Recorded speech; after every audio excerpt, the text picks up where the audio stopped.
Retrouvez Passion Auto avec Pionnier.re, le spécialiste de l'autoradio. Retrouvez Passion Auto avec Herzaudio.re. Retrouvez Passion Auto avec Autoradio.re par ODRD2SK Audio.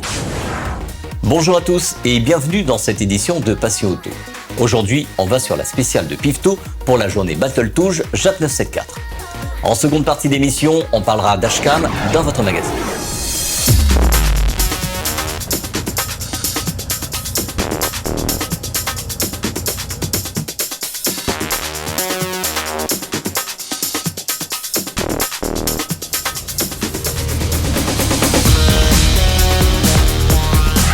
Le samedi 12 juin a eu lieu la journée roulage Battle Touge JAT 974 sur la spéciale de Pifto à Trois-Bassins.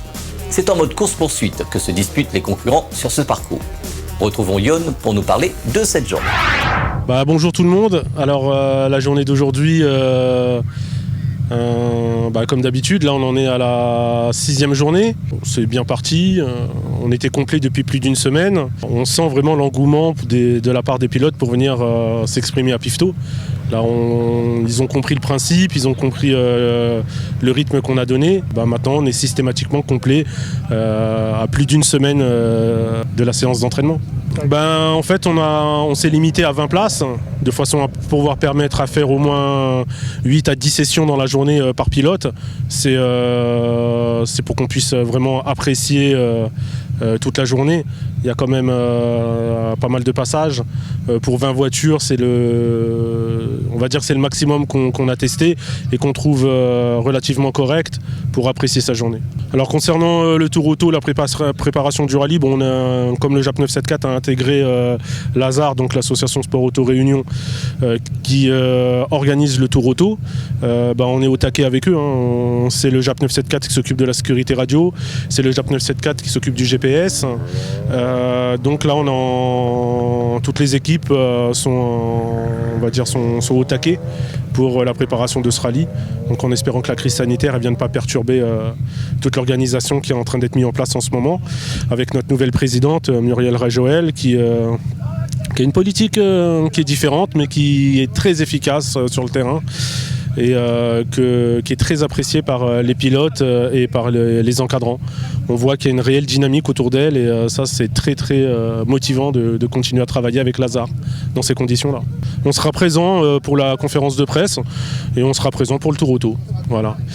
Après concernant les Run 400, là c'est le cabinet de la préfecture, Madame Goyer, qui est intervenue à mon niveau directement. J'ai eu l'honneur de recevoir un mail direct de Madame Goyer, directrice du cabinet du préfet, pour me signaler que même pour des séances d'entraînement, pour des Run 400, il faut quand même passer par une commission de sécurité. Alors on va passer par la commission de sécurité, il n'y a pas de souci, et on fera nos Run 400 comme prévu, et à la demande de la préfecture. Je veux dire, là c'est la préfecture, c'est quand même ceux qui sont garants des lois de la République dans le pays. Et vu que les lois de la République nous proposent un moule dans lequel on peut se développer dans ce cadre légal et sécurisé, on l'épouse, on fait les choses comme il nous est demandé. Donc la reprise des Run 400 se fera d'ici mi-août, mi-septembre, ensuite octobre, novembre, décembre, si tout va bien, si la crise sanitaire le permet, encore une fois. Et puis on continue les battles et peut-être une bonne nouvelle si les choses se passent bien.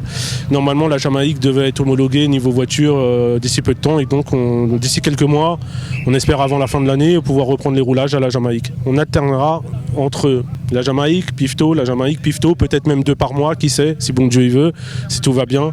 On sait qu'en tout cas le public est là, on sait que les pilotes sont là. Il nous manque encore les structures, sont en train de se débloquer tout doucement. Mais voilà, ça se débloque, ça se fait, toujours dans la joie et la bonne humeur.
Dans notre rubrique électronique embarquée du jour, on va parler des dashcams.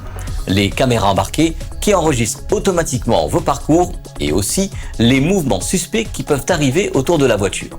Tout à fait Patrick. Dans cette édition, on va vous expliquer ce que sert la dashcam, les divers modèles, les utilisations selon les besoins des automobilistes. Une dashcam est une caméra de tableau de bord. Il s'agit d'une petite caméra que l'on met à l'intérieur de la voiture. Elle est le plus souvent collée au pare-brise ou au rétroviseur. Une dashcam est conçue pour enregistrer avec précision tout ce qui se passe sur la route. C'est un témoin silencieux qui peut être très utile en cas d'accident, notamment pour prouver votre bonne foi. Il peut également enregistrer la plaque d'immatriculation, la marque et le modèle du véhicule d'un éventuel fauteur en cas de délit de fuite. Dans un tout autre registre, vous pouvez vous en servir pour immortaliser les beaux paysages pendant vos trajets de vacances ou des événements anecdotiques sur la route qu'il aurait été autrement impossible de revoir. Dans la pratique, avoir une caméra embarquée offre une plus grande tranquillité d'esprit au conducteur. La dashcam permet de se protéger contre les fraudes à l'assurance ou de prouver facilement et rapidement la responsabilité des torts de chacun grâce aux enregistrements vidéo. Concrètement, grâce à l'enregistrement, elle permet de prouver votre bonne foi en cas d'accident ou d'accrochage, en cas de délit de fuite, d'un fauteur présumé, en cas d'agression routière, en cas de dégâts dus à un intempérie ou d'un animal sur la voie ou tout autre fait possible sur la route. La caméra peut enregistrer, en plus des images, la vitesse et la position GPS de la voiture, ainsi que la date et l'heure, l'image avant et arrière de la voiture pour les modèles haut de gamme. Dans une utilisation pour les véhicules de transport en commun ou VTC, il est possible soit d'enregistrer l'avant et l'intérieur de la voiture avec une double dashcam en installation spécifique, ou bien de tourner la dashcam vers l'intérieur de la voiture pour enregistrer ce qui se passe dans le véhicule. L'enregistrement des vidéos se fait sur carte SD. La capacité de la carte permet une plus ou moins longue capacité de surveillance du produit. La bonne définition de 1080 est recommandée et un capteur qui permet les enregistrements en basse lumière permet une meilleure visibilité la nuit. Il y a deux types de dashcam. Les dashcam plug and play, qui se branchent facilement sur l'allume-cigare de la voiture et se fixent grâce à une ventouse sur le pare-brise. Ils sont généralement choisis pour les conducteurs qui changent souvent de voiture. Il permet une installation simple et rapide sans nécessiter l'intervention d'un professionnel. Les dashcam intégration nécessitent une installation permanente câblée à la voiture. Ils nécessitent un montage spécifique, ce qui permet une meilleure intégration esthétique et une meilleure utilisation en mode parking. Pour enregistrer ce qui se passe en stationnement, il y a le mode parking. Selon les modèles qu'ils permettent, ces dashcams peuvent enregistrer ce qui se passe autour de la voiture après une détection de choc. Les caméras installées auront plus la capacité de pouvoir enregistrer ces événements que les caméras plug and play. La visualisation des vidéos et événements se font soit directement sur la dashcam à écran incorporé ou aussi via une application sur smartphone ou sur un ordinateur avec la carte SD. Le constructeur japonais Pioneer propose toute une gamme de dashcams selon les besoins des utilisateurs. On va passer en revue ces modèles dans Passion Auto. En effet Patrick, Pioneer a une gamme très complète de dashcam pour tout utilisateur et tout budget. Pour la gamme Plug and Play, 3 modèles sont désormais disponibles avec chacun leur spécificité selon les besoins. L'enregistrement se fait pour la plupart en 1080 HD. L'angle de vision large et la vision de nuit sont disponibles et le capteur StarVis de Sony permet une meilleure vision nocturne. Les dashcams Pioneer sont disponibles à La Réunion sur pioneer.re à partir de 89 €. Cette édition de Passion Auto est à présent terminée. Dimanche prochain, on retrouvera la suite de ce qui fait l'actualité auto à La Réunion. Bonne semaine à tous et à dimanche prochain sur Télécréole. Retrouvez Passion Auto avec Pioneer.re, le spécialiste de l'autoradio. Retrouvez Passion Auto avec Herzaudio.re. Retrouvez Passion Auto avec Autoradio.re par ODRD2SK Audio.